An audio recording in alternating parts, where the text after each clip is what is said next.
अल्हम्दुलिल्लाहिल्लज़ी ज़य्यनन नबिय्यीना बिहबीबिहिल मुस्तफ़ा व मन्ना अलल मुअमिनीना बिनबिय्यिहिल मुज्तबा। अस्सलातु वस्सलामु अला रसूलिही मुहम्मदिन खैरिल वरा। अम्मा बादु फ़अऊज़ु बिल्लाहि मिनश शैतानिर रजीम। बिस्मिल्लाहिर रहमानिर रहीम। क़ाल नबी सल्लल्लाहु अलैहि वसल्लम या अय्युहन नास इन्नी तरक्तु फ़ीकुमुस सकलैन मा इन तमस्सक्तुम बिहिमा लन तदिल्लू मिन बादी अहज़ुहुमा अअज़मु मिनल आख़र हुवा हब्लुल्लाहि व इत्रती व अहलु बैती। सदक़न नबियुल करीमुर रऊफ़ुर रहीम। दुरूद पाक बाबा से बुलंद।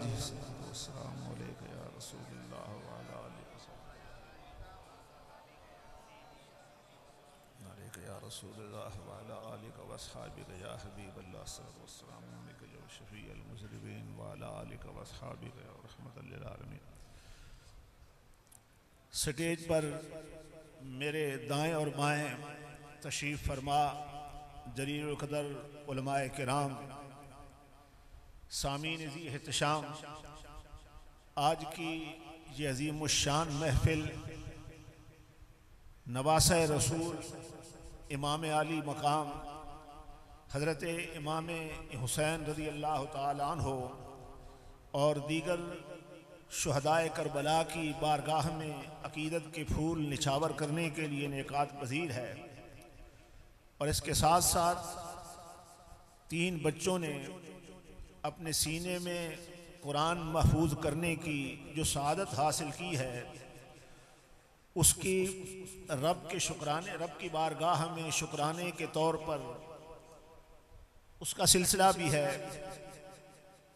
सामीन किराम, सबसे पहले मैं इन 3 बच्चों को अज़ीज़म हाफिज़ मोहम्मद ज़ुबैर, हाफिज़ मोहम्मद सुहैल और हाफिज़ अब्दुल बासित और उनके वालिदैन को मुबारकबाद पेश करता हूँ कि जिन्होंने माँ बाप ने बच्चे को कुरान पढ़ने पर लगाया और बच्चे ने कुरान हिफ्ज़ कर लिया। अल्लाह ताला इन बच्चों को माँ बाप की आँखों के ठंडक का ज़रिया बनाए। अल्लाह ताला इनको कुरान याद रखने, कुरान पर अमल करने की तौफ़ीक़ अता फ़रमाए और इनके वालिदैन के लिए ज़रिया नजात बनाए। और सबसे ज़्यादा मुबारकबाद के मुस्तहिक़ हैं अज़ीज़म उस्तादुल क़ुर्रा मुजाहिद अहले सुन्नत हज़रत अल्लामा कारी हाफिज़ मोहम्मद नसरुल्लाह सियालवी साहिब कि जिन्होंने बड़ी मेहनत, खुलूस और लगन के साथ इन बच्चों को इब्तिदा से लेकर इंतहा तक सारा कुरान पढ़ाया। अल्लाह ताला इनके इल्म व अमल में बरकतें अता फ़रमाए। अल्लाह ताला ने इनको बेपनाह सलाहियतों से नवाजा है और जो काम भी इनके ज़िम्मे लगाया जाए उसको 100% मुकम्मल करना ये इनका शेवा है। अल्लाह ताला इनके इल्म में, अमल में, कुरानी खिदमात में और बरकतें अता फ़रमाए। अल्लाह ताला इस मस्जिद को हमेशा आबाद और शाद रखे। सामीन किराम, नबी अलैहिस्सलातु वस्सलाम जब अपना आखिरी खुतबा दे रहे थे हज्जतुल विदा के मौके पर, इमामुल अंबिया ने फरमाया, या अय्युहन नास, ए लोगो, इन्नी तरक्तु फ़ीकुमुस सकलैन, मैं तुम में 2 बातें छोड़ के जा रहा हूँ। मा इन तमस्सक्तुम बिहिमा, जब तक तुम उनके दामन से वाबस्ता रहोगे, उनको मजबूती से पकड़े रहोगे, लन तदिल्लू मिन बादी, तुम कभी भी मेरे बाद गुमराह नहीं होगे। अहदुहुमा अअज़मु मिनल आख़र, उनमें से एक जो है मकाम के एतबार से, मर्तबे के एतबार से, दर्जे के एतबार से दूसरे से बढ़कर है। हुवा हब्लुल्लाह, मैं अल्लाह का कुरान छोड़ के जा रहा हूँ। जब तक तुम कुरान को मजबूती से पकड़े रहोगे, जब तक तुम कुरान पर अमल पैरा हो रहोगे, जब तक तुम कुरान पढ़ते रहोगे तुम गुमराह नहीं होगे। उम्मते मरहूम का जब तक था कुरान पर अमल, उम्मते मरहूम का जब तक था कुरान पर अमल, शौकत उसकी सारी दुनिया में रही ज़रबुल मिसल। और छोड़कर कुरान को मुस्लिम हक से बेगाना हुआ, छोड़कर कुरान को मुस्लिम हक से बेगाना हुआ, दीन भी रुसवा किया और आप भी रुसवा हुआ। कुरान मजीद की अजमत, कुरान मजीद की शान क्या है। मेरे नबी ने इरशाद फरमाया कि खैरुकुम मन तअल्लमल कुरान व अल्लमहु। हमने तो अपने मेयार बना रखे हैं, हमने ये सोच रखा है कि जिसके पास दौलत ज्यादा है वो अजमत वाला है, वो बेहतर है, जिसकी आलीशान कोठी और बंगला है वो बेहतर है, जिसका बैंक बैलेंस ज्यादा है वो बेहतर है। लेकिन मेरे नबी ने फरमाया ये पैमाने तो तुम्हारे हैं, मेरे नजदीक कौन बेहतर है। फरमाया खैरुकुम, तुम सबसे बेहतर वो है मन तअल्लमल कुरान, जो कुरान पढ़ता है, व अल्लमहु और कुरान पढ़ाता है। कुरान पढ़ने वाला और कुरान पढ़ाने वाला, मेरे नबी ने उसको खैर फरमा दिया। हुजूर अलैहिस्सलातु वस्सलाम ने और हदीस पाक में कुरान की अजमत को बयान करते हुए फरमाया। हुजूर अलैहिस्सलातु वस्सलाम के सहाबी हजरत उसैद इब्न हुज़ैर हुजूर की बारगाह में हाजिर होते हैं, अर्ज करते हैं आका रात मैंने बड़ा अजीब मंजर देखा, मैं कुरान की तिलावत कर रहा था, घर में बैठकर कुरान पढ़ रहा था, मैंने देखा कि आसमान से एक नूरानी कतार मेरे घर में उतरना शुरू हो गई है, घर में नाजिल हो गई है, मेरा घोड़ा भी पास बंधा था, आका वो भी भटकने लग गया, मैंने तिलावत को मौकूफ कर दिया, तिलावत बंद कर दी, वो नूरानी कतार गायब हो गई। आका वो था क्या। मेरे नबी ने फरमाया, ए उसैद, जब तू कुरान पढ़ रहा था तेरे कुरान में लज्जत इतनी थी, तेरे पढ़ने में शीरीनी इतनी थी, मिठास इतनी थी, ज़ौक़ इतना था कि अल्लाह के मुक़द्दस फरिश्ते आसमान से तेरी तिलावत को सुनने के लिए आ रहे थे।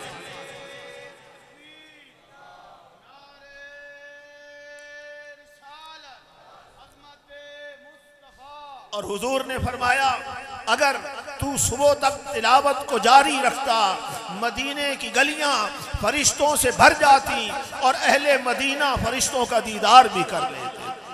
कुरान ये वो किताब है कि जिसकी अजमत को काफिर भी माना करते थे, तस्लीम किया करते थे। एक दिन हर में काबा में मुशरिकीन मक्का इकट्ठे हुए, जिनमें अबू जहल भी था, अबू लहब भी था, उतबा और शैबा भी थे, मक्के के सारे फिरौन मौजूद थे। उन्होंने मशवरा किया कि जब मोहम्मद मुस्तफ़ा कुरान पढ़ते हैं लोगों के कानों से गुजरकर सीधा दिल में उतरता चला जाता है, इसलिए इनके साथ मुज़ाकरात किए जाएं, बातचीत की जाए, ये कुरान पढ़ना छोड़ दें, इनके सामने शराइत रखी जाएं। चुनाचे उन्होंने मुज़ाकरात के लिए 4 शराइत का तय्युन किया कि हुजूर की बारगाह में पहली शर्त ये पेश की जाए कि अगर आपको दौलत चाहिए तो हम सोने और चांदी के ढेर लगा देते हैं, अगर आपको सरदारी चाहिए तो बिला शिरकत गैरे मक्के का सरदार हम आपको मान लेते हैं, अगर आला घराने में शादी चाहते हैं तो उसका एहतमाम भी हम कर देते हैं, अगर आप बीमार हैं तो दुनिया में बड़े बड़े तबीब मौजूद हैं, बड़े बड़े डॉक्टर और हकीम मौजूद हैं, किसी आला से आला हकीम को आपके इलाज के लिए बुलवा लेते हैं, लेकिन आप हमारे इन बुतों पर एतराज़ करना, कुरान पढ़ना छोड़ दें। अब ये बात अगली ये थी कि कौन हुजूर से जाके मुज़ाकरात करेगा, कौन ये शराइत मुस्तफ़ा के सामने रखेगा। उनमें वलीद भी बैठा हुआ था, वलीद को बात करने का ढंग आता था, जब वो गुफ्तगू कर रहा होता महफिल की जान वही हुआ करता था। कुछ लोग होते हैं कि जो टेबल टॉकिंग के बड़े माहिर होते हैं, गुफ्तगू करने का अंदाज उनका अपना होता है, लोग उनकी बात बड़े गौर से सुनते हैं। तो वलीद भी जहां दीदा आदमी था, दुनिया घूमा हुआ था, जिस महफिल में ये बैठा होता महफिल की जान ये हुआ करता था, लोग इसकी बात सुना करते थे। सब ने कहा वलीद और कौन जाएगा, तुझे अपनी फसाहत पे नाज है, तेरी बलागत मुसल्लम है, जाके इमामुल अंबिया के सामने अपनी शराइत पेश कर। अल्लाहु अकबर। हुजूर दार अरकम में तशरीफ फरमा है, सहाबा भी बैठे हुए हैं। इतने में वलीद आ पहुंचा। वलीद ने अर्ज किया मैंने कुछ बातें करनी हैं, कुछ शराइत लेके आया हूँ। मेरे नबी ने फरमाया वलीद बोलो। वलीद ने बोलना शुरू कर दिया। सहाबा हमतन गोश होके बैठे हैं। उसका गुफ्तगू करने का अपना अंदाज था, जिस तरह उसने मुबालगा अमेज अंदाज में गुफ्तगू की, सारे उसकी बात सुनने पर मजबूर थे। मेरे आका भी बड़े गौर से उसकी बात सुन रहे हैं। वलीद गुफ्तगू पे गुफ्तगू करता चला गया। उसने बड़े जचे तुमले जुमले बोले, बड़ी फसाहत और बलागत के दरिया बहाए। जब वलीद बात मुकम्मल कर चुका, मेरे नबी ने फरमाया वलीद तेरी बात मुकम्मल हो गई। कहने लगा मुकम्मल हो गई। हुजूर ने फरमाया मैं जवाब दूं। कहने लगा इरशाद फरमाइए। जवाब में मेरे आका ने सूरह हामीम सजदा की तिलावत शुरू कर दी। मुस्तफ़ा ने जवाब में कुरान पढ़ना शुरू कर दिया। अभी हुजूर ने चंद आयतें ही पढ़ी थी कि वलीद इस तरह दोनों हाथ उसने पीछे टेके इस तरह बैठ गया। उसका मुंह खुला हुआ था। सरकार ने चंद ही आयतें पढ़ी थी। आगे बढ़ा, हुजूर के मुंह पे हाथ रख दिया। कहने लगा ए मोहम्मद मुस्तफ़ा रुक जाइए, ठहर जाइए, मेरा दिल फटा जा रहा है, मेरा कलेजा मुंह को आता है। वहां से उठा, सीधा वापस पहुंचा जहां पे अबू जहल बैठा था, अबू लहब बैठा था, उतबा और शैबा बैठे थे। उनसे आकर कहने लगा ए अबू जहल, ए उतबा और शैबा, मेरी बात गौर से सुन लो। मैं ऐसा कलाम सुन के आ रहा हूँ कि न शायराना कलाम है, न जादू का कलाम है, न किस्से कहानियाँ हैं, न मंत्र है, न कोई और काहिनों का कलाम है। मुझे लगता है कि ये कलाम हक और सच है। अगर वाकई ये कलाम हक और सच है तो एक वक्त आएगा चार दांगे आलम में इसी कलाम के डंके बज रहे होंगे, हमारा नामो निशान तक मिट जाएगा।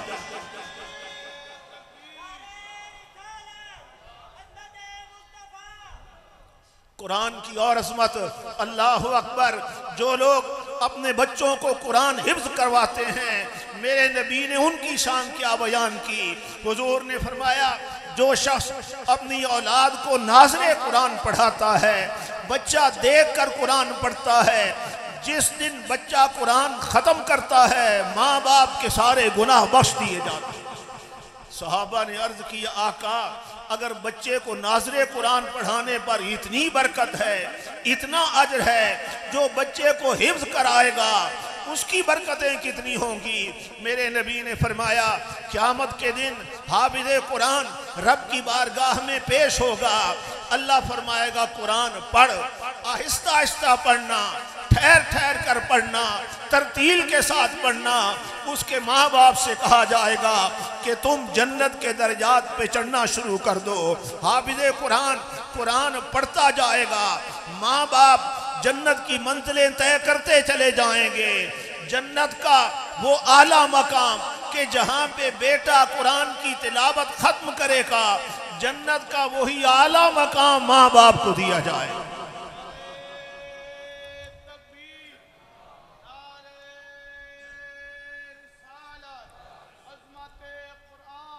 जिन लोगों ने अपने बच्चों को कुरान हिफ्ज़ करवाया, फरमाया क़यामत के दिन उस हाफिज़े कुरान के माँ बाप को नूरानी ताज पहनाए जाएंगे, जिनकी चमक, जिनकी दमक की वजह से अहले महशर उनको देख के हैरत ज़दा होंगे और दूर से देखकर लोग पहचान लेंगे कि ये वही शख्स है जिसने अपने बच्चों को कुरान हिफ्ज़ करवाया, जिसने अपने बच्चों को कुरान याद करवाया था।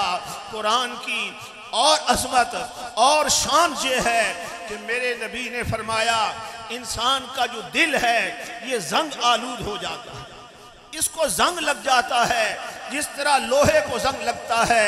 अर्ज किया गया आका दिलों के जंग को तो दूर करने के कई तरीके हैं, लोहे के जंग को तो दूर करने के कई तरीके हैं, क्या दिल के जंग को दूर करने का भी कोई तरीका है?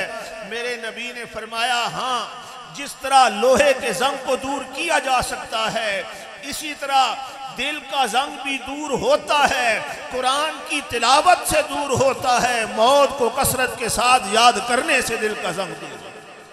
कुरान की अजमत, कुरान की शान, हुजूर ने फरमाया इक़राउल कुरान, कुरान पढ़ा करो, फ़इन्नहु याती यौमल क़ियामति शफ़ीअन लिअस्हाबिही, कि यही कुरान क़यामत के दिन अपने कारी की शफाअत करके उसको जन्नत में लेके जाए। तो हुजूर ने फरमाया एक मैं अल्लाह का कुरान छोड़ के जा रहा हूँ, हब्लुल्लाह, अल्लाह की रस्सी छोड़ के जा रहा हूँ। दूसरी चीज हुजूर ने फरमाया इतरती अहल बैती, मैं अपनी औलाद छोड़ के जा रहा हूँ, मैं अपने अहले बैत छोड़ के जा रहा हूँ। अब यहाँ पे एक सवाल और था कि हुजूर ने पहले कुरान की बात कर दी, फिर अहले बैत की बात कर दी। अब अगर कुरान और अहले बैत में टकराव आ जाए फिर हमने किसके दामन से वाबस्ता होना है? कुरान सहाबा के ईमान की बात करे, अहले बैत होने के दावेदार सहाबा के ईमान की नफी कर दें, बल्कि यहाँ तक बकवास कर दें कि सरकार के विसाल के बाद सिर्फ 3 बंदे मुसलमान रह गए थे, हजरत अबू ज़र ग़फ़ारी, हजरत सलमान फारसी और हजरत मिक़दाद। बाकी सहाबा माज़अल्लाह 1000 बार मेरी तौबा, सारे के सारे मुर्तद हो गए थे, दीन को छोड़ बैठे थे। हालांकि वो सहाबा जिनके ईमान की गवाही अल्लाह के कुरान ने दी है, जिनके जन्नती होने की बशारत अल्लाह के कुरान ने दी है, जिनके बारे में मेरे नबी ने फरमाया था कि जिसने एक नज़र हालत ईमान में मुझे देख लिया दोज़ख की आग से उसने अपने आप को बचा लिया, बल्कि जिसने मेरे सहाबी का दीदार कर लिया वो भी दोज़ख की आग से बच गया। अब कुरान करे सहाबा के ईमान की बात, अहले बैत होने के दावेदार माज़अल्लाह सहाबा को मुर्तद और काफिर तक कह दें। कुरान करे नमाज की बात, अहले बैत होने के दावेदार नमाज के करीब तक न जाएं। कुरान हुजूर की अज़वाजे मुतहरात की अज़मत को बयान करे, उन्हें मोमिनों की माएँ करार दे और बिलखुसूस सय्यदा सिद्दीक़ा कायनात हज़रत आयशा सिद्दीक़ा जिनकी अज़मत, जिनकी शान को बयान करने के लिए कुरान की पूरी सूरत नाज़िल हो गई।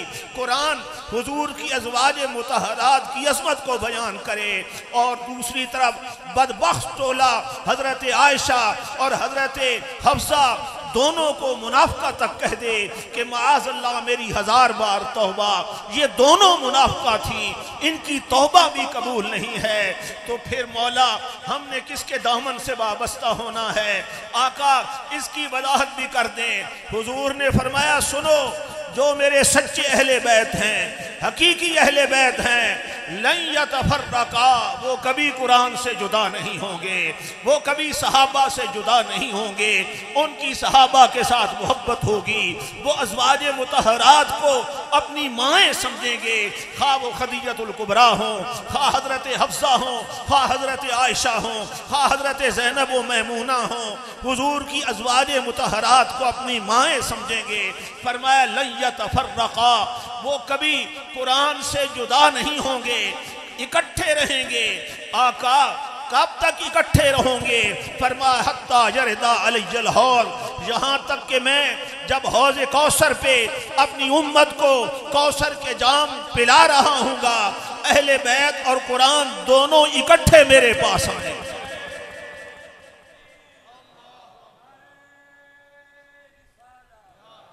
हुजूर ने इन्हीं अहले बैत की शान को बयान करते हुए फरमाया मसल अहले बैती का मसल सफीनत नूह, सुनो मेरे अहले बैत की मिसाल हजरत रूह की कश्ती की तरह है। जिस तरह हजरत नूह की कश्ती में जो सवार हो गए थे वो बच गए थे, जो कश्ती में सवार न हुए, हजरत नूह की बात न मानी, फ़क़द हलका व गरका, वो हलाक हो गए, वो गर्क हो गए। इसी तरह जो अहले बैत की मोहब्बत में जिंदगी गुजारेगा, जो अहले बैत की मोहब्बत वाली कश्ती में सवार हो जाएगा, वो नजात पा जाएगा। और जो दामन अहले बैत छोड़ बैठेगा, फ़क़द हलका व गरका, वो हलाक हो जाएगा, वो तबाह व बर्बाद हो जाएगा। हुजूर ने और हदीस में फरमाया कि लौ अन्ना रजुलन शाहिद बैन रुकन वल मकाम फसल्ला वसाम सुम्मा माता वहुवा मुबग़िदुन लिअहले बैत मुहम्मदिन दखल अन्नार। फरमाया एक बंदा काबतुल्लाह तक पहुंच गया, नमाज़े काबे में पढ़ रहा है, हजर अस्वद के बोसे भी ले रहा है, नफल भी पढ़ रहा है, रोजे भी काबे में रख रहा है, लेकिन उसका हाल क्या है? हुवा मुबग़िदुन लिअहले बैत मुहम्मदिन, उसके दिल में अहले बैत का बुग़्ज़ है, अदावत है। फरमाया न काबे का तवाफ उसको बचा सकेगा, न मकाम इब्राहिम के नफल उसको बचा सकेंगे, न हजर अस्वद के बोसे उसको बचा सकेंगे, न काबे के रोजे उसको बचा सकेंगे। दखलन नार, अहले बैत के बुग़्ज़ की वजह से उसे दोज़ख की आग में दाखिल किया जाए। अब सोचें, जरा गौर करें, अगर अहले बैत का दुश्मन काबतुल्लाह तक पहुंच जाए, नफल पढ़े, इबादतें करे, हजर अस्वद के बोसे ले, मेरे नबी ने उसको दोज़खी फरमाया, तो जिसके दिल में मेरे नबी का बुग़्ज़ होगा, जो मेरे नबी पर एतराज़ करेगा, जो हुजूर की जलालत इल्मी का मुनकिर होगा, जो हुजूर के इख्तियारात का मुनकिर होगा, जो हुजूर की हयात का मुनकिर होगा, जो मुस्तफ़ा के तसर्रुफात का मुनकिर होगा, जो मेरे नबी की अज़मतों का इनकार करेगा, हुजूर का बुग़्ज़ रखेगा, काबे में नमाज पढ़ना तो दूर की बात है, काबे का इमाम क्यों न हो, न उसकी इमामत कबूल होगी, न नमाजें कबूल होंगी। बुग़्ज़े मुस्तफ़ा के सबब दखल अन्नार, उसे भी दोज़ख की आग में दाखिल किया जाए।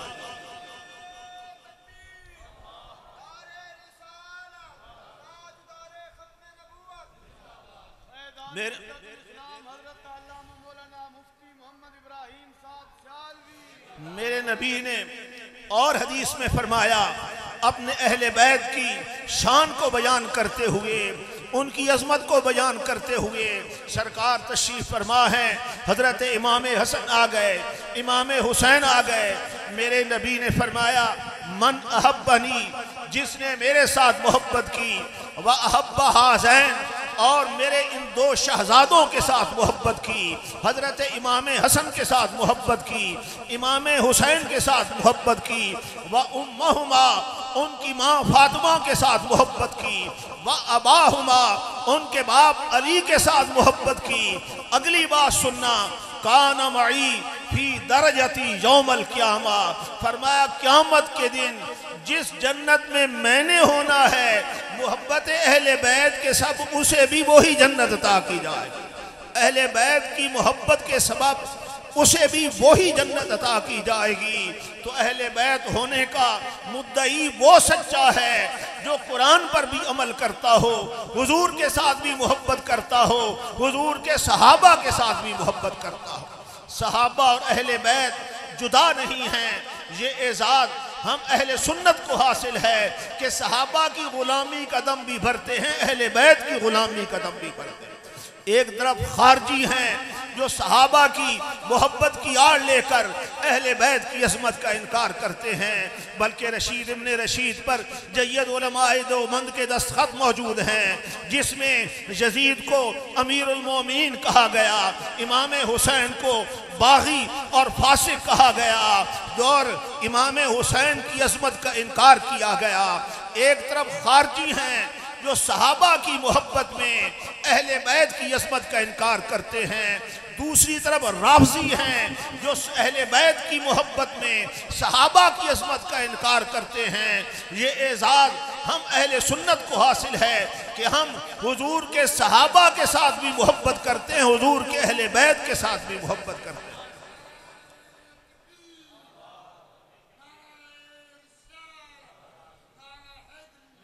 नबी करीम सल्लल्लाहु ताला अलैहि वसल्लम के अहले बैत वो हैं कि किसी की अजमत, किसी की पाकीज़गी, किसी की तहारत की गवाही, किसी के तकवे की गवाही उसके माँ बाप देते हैं कि मेरा बेटा बड़ा मुत्तकी है।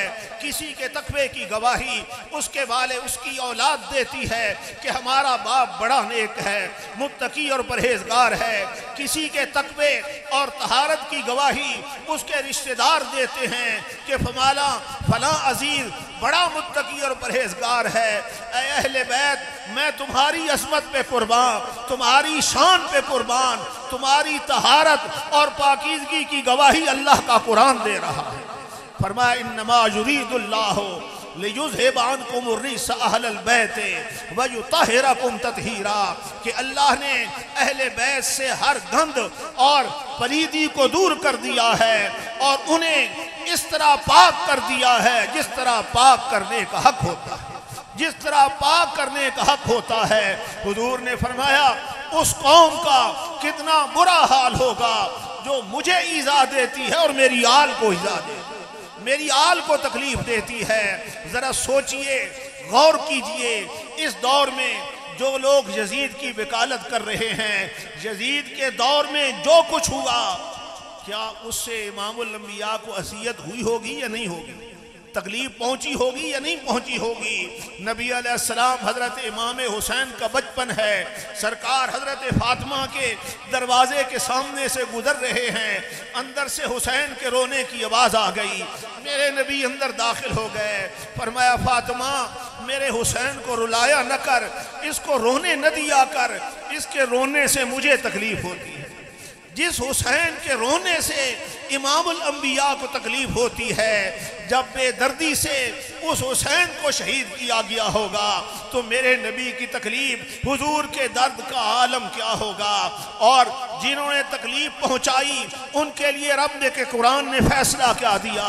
फरमाया इन्नल लज़ीना युज़ूनल्लाह व रसूलहू, कि बेशक जो लोग अल्लाह को ईज़ा देते हैं, अल्लाह के रसूल को ईज़ा देते हैं, लानहुमुल्लाहु फिद दुनिया वल आखिरा, दुनिया में भी उन पर अल्लाह की लानत है, आखिरत में भी उन पर अल्लाह की लानत है। वअद्द लहुम अज़ाबन मुहीना, और उनके लिए रुसवा कुन अज़ाब तैयार किया गया है। तो जिन्होंने इस दौर में जो यजीद की वकालत कर रहे हैं वो इमामुल अंबिया के लिए अज़ियत का सबब बन रहे हैं, और कुरान कह रहा है जिसने मेरे नबी को अज़ियत दी उस पर अल्लाह की लानत है, दुनिया में भी लानत है और आखिरत में भी लानत है। इसलिए अहले बैत के साथ भी मोहब्बत किया करें, हुजूर के सहाबा के साथ भी मोहब्बत किया करें। अहले बैत की मोहब्बत का तकाजा ये है कि खुद भी नमाज पढ़ा करें, औलाद को भी पढ़ाएं, खुद भी कुरान पढ़ा करें, औलाद को भी कुरान पढ़ाएं। इमाम आली मकाम ने आखिरी वक्त क्या किया था? रब को सजदा किया था ना, नेज़े पे चढ़कर भी कुरान पढ़ा था ना। तो जिनकी मोहब्बत के हम दावे करते हैं वो आखिरी वक्त भी नमाज को नहीं छोड़ते, अल्लाह के कुरान की तिलावत कर रहे हैं। तो अहले बैत की मोहब्बत का तकाजा ये है कि खुद भी कुरान पढ़ें, औलादों को भी कुरान पढ़ाएं। और जिस तरह अहले बैत की ने दीन की खिदमत की है, हुजूर की मोहब्बत में दीन को बचाने के लिए सब कुछ लुटा दिया है, इसी किस्म का ईमान अपने अंदर पैदा करें। अगर आज भी वो ईमान पैदा हो जाए तो काफिरों की बड़ी बड़ी हुकूमतें मुसलमानों के सामने ठहर नहीं सकती। हमारे ईमान कमज़ोर हो चुके हैं, इसलिए इकबाल भी कह गए थे कि फ़िज़ाए बद्र पैदा कर फरिश्ते तेरी नुसरत को, फ़िज़ाए बद्र पैदा कर फरिश्ते तेरी नुसरत को, उतर सकते हैं गर्दू से कतार अंदर कतार अब भी। कि जब सहाबा 313 थे, थोड़े थे, लेकिन ईमान मजबूत था, ईमानी कुव्वत थी, तो इनकी इमदाद के लिए रब ने फरिश्ते भेज दिए। अगर आज भी तू अपने अंदर हजरत अबू बकर सिद्दीक वाला ईमान पैदा कर ले, हजरत उमर वाला जोश व जज्बा पैदा कर ले, हजरत उस्मान वाला हया पैदा कर ले, मौला अली वाली दरेली पैदा कर ले, अगर आज भी तू अपने ईमान को इस तरह मजबूत कर ले जिस तरह उनका ईमान था, जो दीन के लिए सब कुछ लुटाने वाले थे, कुर्बान करने वाले थे, तो आज भी तेरी इमदाद के लिए फरिश्ते आ सकते हैं। तो आप जहानों की कुर्बानी दें या न दें, लेकिन कम अज कम खुद भी कुरान पढ़ा करें, अपने बच्चों को भी कुरान पढ़ाया करें, अपने बच्चों को भी कुरान पढ़ाया करें, खुद भी नमाज पढ़ा करें, अपनी औलादों को भी नमाज पढ़ाया करें। अल्लाह ताला की बारगाह में दुआ है, अल्लाह ताला इन बच्चों को नेकी वाली लंबी उम्र अता फरमाए, अल्लाह ताला कारी साहब के इल्म अमल में बरकत अता फरमाए, और ये फैज़ान, ये सारी नजर रहमत सैयदी वालिदी शेखुल कुरान वल हदीस हज़रत अल्लामा मौलाना मुफ्ती मोहम्मद इब्राहिम शालवी रहमतुल्लाह ताला अलैह की है। अल्लाह ताला आपको जन्नतुल फिरदौस में आला व अरफा मकाम अता फरमाए, अल्लाह ताला हर आन आपके दर्जात को बुलंद फरमाए, आपका फैज़ान हमेशा जारी और सारी रहे। अल्हम्दुलिल्लाह आपकी फैज़ से चलने वाले जितने मदरसे हैं, शम्सुल उलूम जामिया मुज़फ़्फ़रिया हो, जामिया अबू बकर मस्जिद या रसूल अल्लाह हो, या नूरी शहबाज में जो बच्चे कुरान पढ़ रहे हैं, या मौलाना अल्लाह बख्श साहब के पास जो कुरान पढ़ रहे हैं, ये सारा फैज़ान उन्हीं का है। रब्बे लम यज़ल की बारगाह में दुआ है, अल्लाह ताला इन तमाम इदारों को कामयाब व कामरान फरमाए, फैज़ान का ये सिलसिला जारी और सारी रहे। वमा अलैना इल्लल बलागुल मुबीन।